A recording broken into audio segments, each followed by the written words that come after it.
Fala investidores, beleza? O Lucas novamente aqui com vocês. Pessoal, no vídeo de hoje vamos falar sobre mais uma opção de fundo imobiliário de base 10 que temos a partir do dia de hoje para investir. É o PORD11. Então no dia de hoje ocorreu o desdobramento das cotas desse fundo.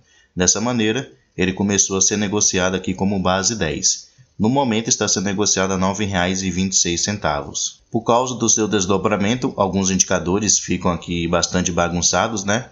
Mas é só pegar e dividir por 10, já que seu desdobramento foi de 1 para 10. Então seu dividend yield aqui provavelmente seria de 13,98% e nos últimos 12 meses ele pagou aqui R$ 12,96 em rendimentos para os seus cotistas. Se descermos um pouquinho aqui, podemos ver que seu valor patrimonial por cota, no caso seu preço justo, é os R$ 97,05. Fazendo, no caso, o desdobramento aqui, o seu preço justo, no caso, seria os R$ 9,70. Mas como vimos aqui em cima, está custando R$ 9,26. Então, o seu preço atual está abaixo do que seria o seu preço justo. E eu calculei aqui por alto, o seu P sobre VP estaria aqui de 0,95%, no caso, levando em consideração o seu desdobramento. Atualmente ele tem um patrimônio aqui de R$ 361 milhões, então ainda é um fundo pequeno, conta com caixa de 28 milhões disponível para futuros investimentos, está chegando próximo aqui dos 28 mil cotistas. Além disso, tem uma liquidez média diária de R$ 509 mil. E seu último rendimento anunciado foi aqui durante o mês de março, no dia 28 de março, que ele realizou o pagamento justamente no dia de hoje, dia 5/4, de 93 centavos por cada cota. Isso correspondeu a um rendimento aqui de 1% nesse último mês de março. Aqui embaixo a gente pode ver o seu histórico de distribuição de rendimentos, pelo menos aqui dos últimos 5 anos, do ano de 2020 até agora.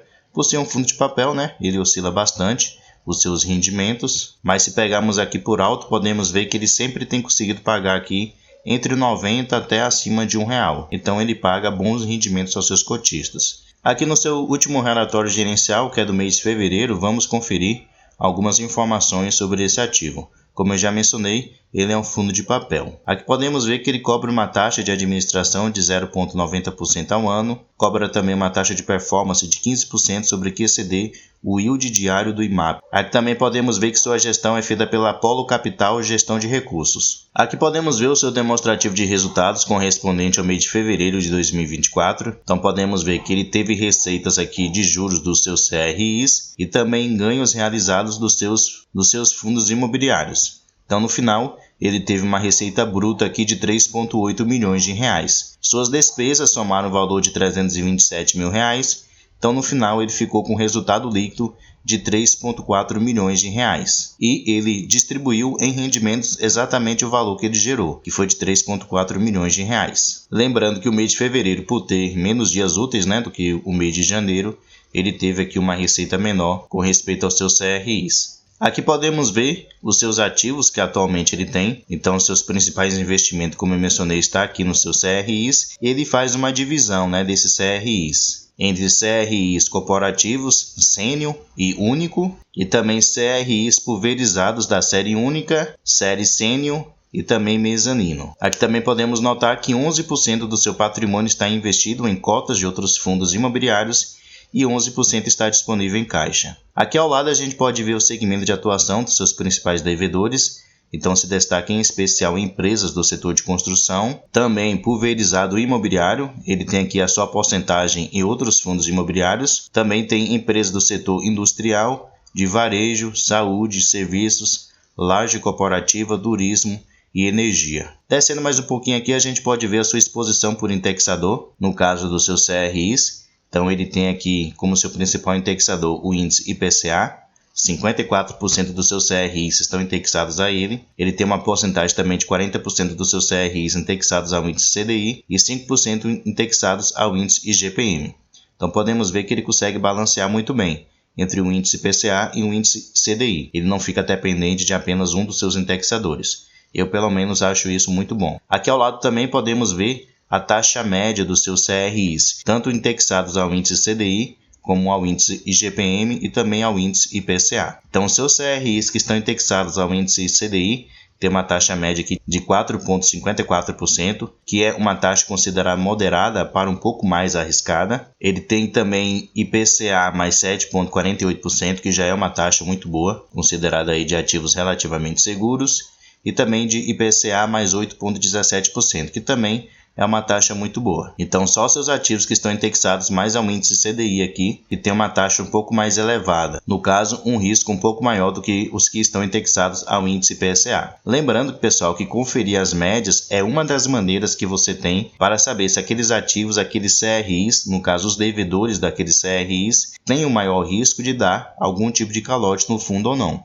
Não é o único critério que você tem que levar em consideração na hora de analisar se um ativo ele é arriscado ou não, porém é uma das maneiras simples que você pode usar. E aqui a gente pode ver todos os CRIs que atualmente ele tem, seus investimentos, então podemos ver que ele tem uma quantidade realmente bem significativa de CRIs. Um ponto a se prestar atenção é com respeito a duas concentrações que ele tem, nesses dois primeiros aqui que ele tem 7%, um pouco mais de 7% do seu patrimônio líquido investido em cada um deles. Então aqui você pode ver o nome do ativo do CRI, quem é o devedor desse CRI, a porcentagem do patrimônio do fundo investido em cada um deles. Aqui também podemos ver o valor financeiro investido, o seu indexador e a sua taxa fixa. Então esse ponto tem que se levar em consideração por quê? Porque as duas taxas desses dois CRIs são elevadas, então tem um pouco mais de risco aí nesse tipo de operação. Além disso, essa empresa aqui, a Codeminas, ela está passando por uma situação financeira difícil. Então pode ser que ocorra aí futuramente algum não pagamento desse CRI. Então, já que ele tem uma exposição aqui de 7%, teria um impacto bem negativo na receita do fundo. Então é um ponto aí a se prestar atenção. Porém, todo o restante do seu CRI está abaixo de 5%. Só esses dois primeiros que ele tem uma maior exposição e também são ativos, como eu mencionei, com um maior risco. Descendo aqui a gente pode ver os fundos imobiliários que atualmente ele também investe. No total são 5. E o único aqui que eu realmente conheço e que é considerado bom é o KN IP11, né? Que é um fundo aí de recebíveis. O restante aí eu não tenho muito conhecimento sobre eles. E por último aqui, pessoal, vocês podem conferir de uma maneira um pouco mais detalhada sobre cada um dos CRIs que atualmente ele tem. Então ele vai falar o nome do seu CRI, o tipo de CRI que ele é, as garantias que foram dadas por esse devedor, caso ele não consiga honrar com o compromisso de pagar os juros e a correção monetária para o fundo imobiliário. E aqui ele faz um comentário sobre a empresa, de um modo geral, né? No caso, sobre o devedor desse CRI. Então, dessa maneira que você pode conferir cada situação. E por você saber qual é o nome do devedor, você pode ir lá no site deles também e conferir como é que está a situação atual, né, dessa empresa, se ela realmente vem passando aí, se ela vem passando por uma situação financeira difícil ou se está tudo bem com elas. Como eu falei, a Codeminas, ela está passando por uma situação meio delicada, então é bom vocês ficarem ligados aí nessa situação. Então, pessoal, esse é um novo fundo imobiliário aí de base 10 que temos disponível para poder investir. Mais um fundo de papel disponível para você que gosta de fundos imobiliários de base 10. É mais uma opção de investimento. Pessoal, muito obrigado pela sua atenção e até a próxima.